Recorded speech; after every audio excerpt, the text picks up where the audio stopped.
بسم اللہ الرحمن الرحیم الحمدللہ رب العالمین الصلاة والسلام علیکہ یا سیدی یا رسول اللہ وعلا آلکہ واصحابکہ یا سیدی یا حبیب اللہ۔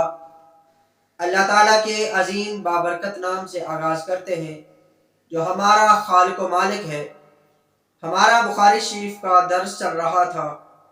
اس سے قبل ہم نے نبی رحمت رسول محتشم صلی اللہ علیہ وآلہ وسلم کی 23 احادیث مبارکہ جو بخاری شریف کے اندر نقل کی گئی ہیں وہ پڑھنے کی سعادت حاصل کی تھی۔ آج اس سے آگے پڑھنے لگے ہیں۔ اللہ تعالیٰ سے دعا ہے اللہ تعالیٰ میری زبان پر کلمت الحق جاری فرمائے اور ہم سب کو اس پر عمل پیرا ہونے کی توفیق عطا فرمائے۔ آئیے دیکھتے ہیں بخاری شریف کی حدیث نمبر 24 وہ کیا ہے۔ عن سالم بن عبد اللہ عن ابیہ ان رسول اللہ صلی اللہ علیہ وآلہ وسلم مر على رجل من الانصار وهو يعيذ اخاه في الحیاء۔ بخاری شریف کی حدیث نمبر 24 حضرت سیدنا سالم بن عبداللہ رضی اللہ تعالیٰ عنہ سے مروی ہے۔ وہ فرماتے ہیں کہ مجھے میرے باپ نے میرے والد صاحب نے خبر دی کہ نبی کریم صلی اللہ علیہ وآلہ وسلم کا گزر انصار کے ایک شخص کے پاس سے ہوا جو اپنے بھائی کو حیا کے متعلق واضح و نصیحت کر رہا تھا۔ فقال رسول اللہ صلی اللہ علیہ وآلہ وسلم داہ فإن الحیاء من الایمان۔ تو کریم آقا صلی اللہ علیہ وآلہ وسلم نے اس انصاری شخص سے فرمایا کہ اس کو چھوڑ دو، یعنی اپنے بھائی کو جو واضح و نصیحت کر رہا تھا تو فرمایا کہ اس کو چھوڑ دو، بے شک حیا ایمان سے ہے۔ اس حدیث مبارکہ میں کریم آقا صلی اللہ علیہ وآلہ وسلم نے حیا کے متعلق فرمایا کہ وہ ایمان کا ایک حصہ ہے۔ حیا وہ وصف ہے جو انسان کو برائی سے منع کرتا ہے اور نیکی کے کام کرنے پر ابھارتا ہے۔ جب انسان کے اندر سے حیا کا وصف باقی نہیں رہتا تو پھر اس کے لیے برائی کرنا یہ آسان ہو جاتا ہے اور نیکی کرنا بڑا مشکل ہوتا ہے۔ پھر وہ حقوق اللہ اور حقوق العباد کا خیال نہیں کرتا۔ حقوق اللہ کا خیال اس طرح نہیں کرتا کہ 5 وقت کی نمازیں رہ جاتی ہیں لیکن اس کو خیال نہیں آتا کہ آج میری 5 نمازیں رہ گئی ہیں۔ جس مالک نے مجھے پیدا کیا ہے میں نے اس کی بارگاہ میں جواب بھی دینا ہے۔ اس مالک نے میرے اوپر 5 نمازیں فرض کی ہیں تو میں نے پڑھنی ہے، لیکن 5 کی 5 بھی رہ جاتی ہیں لیکن خیال نہیں آتا، پریشانی نہیں ہوتی۔ اور اسی طرح حقوق العباد کا بھی خیال نہیں کرتا۔ اس کو پتہ ہی نہیں ہوتا کہ میں نے اپنے رشتہ داروں کے ساتھ کس طرح بولنا ہے، معاملات کس طرح رکھنے ہیں، اپنے دوستوں کے ساتھ کس طرح معاملات رکھنے ہیں، اور حتیٰ کہ یہاں تک معاملہ پہنچ جاتا ہے کہ اس کو اپنے والدین کا بھی خیال نہیں رہتا، والدین کے ساتھ کس طرح بات کرنی ہے، ان کے ادب و احترام کا خیال نہیں کرتا۔ تو جب حیا انسان کے دل سے ختم ہو جاتا ہے تو پھر اس کے لیے نیکی کرنا بڑا مشکل ہوتا ہے، دشوار ہو جاتا ہے، اور برائی کرنا بڑا آسان ہوتا ہے۔ برے کاموں کی طرف جانا شیطان اس کے لیے آسان کر دیتا ہے اور نیکی کے کاموں کی طرف آنا شیطان اس کے لیے بڑا مشکل کر دیتا ہے۔ اس کا دل ہی نہیں چاہتا نیکی کرنے کے لیے، اور پھر آہستہ آہستہ ایمان کمزور ہوتا چلا جاتا ہے، کمزور سے کمزور ہوتا چلا جاتا ہے، کیونکہ نبی رحمت صلی اللہ علیہ وآلہ وسلم نے ارشاد فرمایا کہ حیا ایمان کا حصہ ہے۔ تو ہمیں اپنے رب سے بھی حیا کرنی چاہیے۔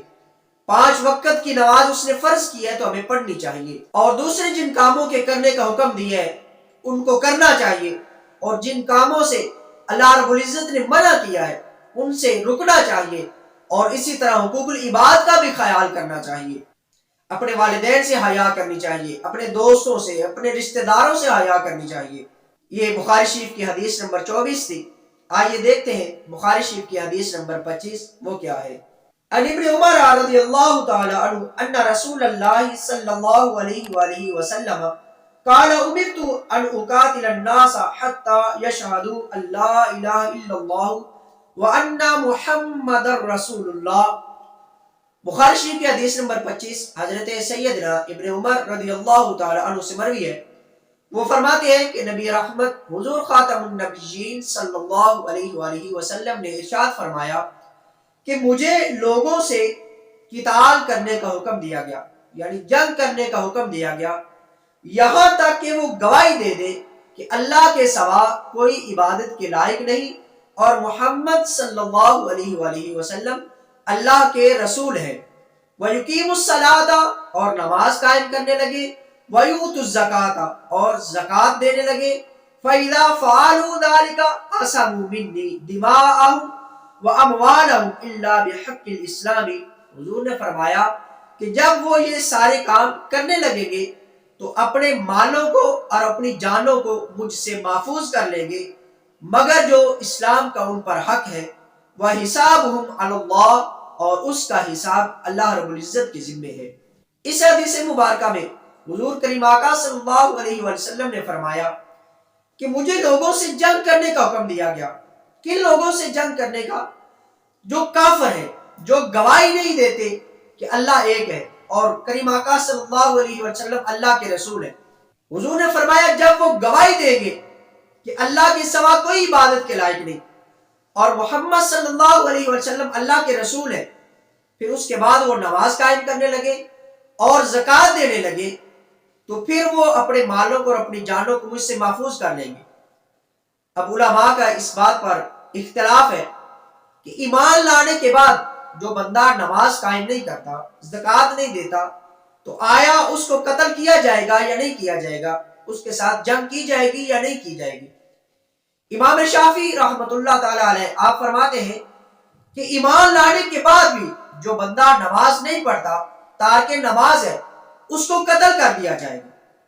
اور امام اعظم ابو حنیفہ رحمۃ اللہ تعالی علیہ آپ فرماتے ہیں کہ ایمان لانے کے بعد جو بندہ نماز نہیں پڑھتا اس کو قتل تو نہیں کیا جائے گا، لیکن اس کو قید کر دیا جائے گا یہاں تک کہ وہ توبہ کرے اور نماز قائم کرنی شروع کر دے۔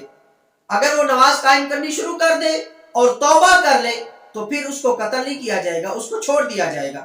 لیکن اگر وہ ضد کرتا رہے، نماز پھر بھی قائم نہ کرے، قید ہو جانے کے بعد بھی توبہ نہ کرے اور نماز کی پابندی نہ کرے، تو پھر اس کے ساتھ بھی جنگ کی جائے گی۔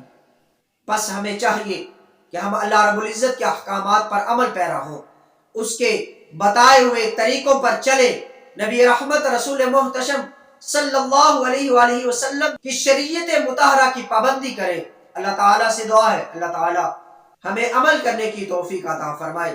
وآخر دعوانا ان الحمد للہ رب العالمین۔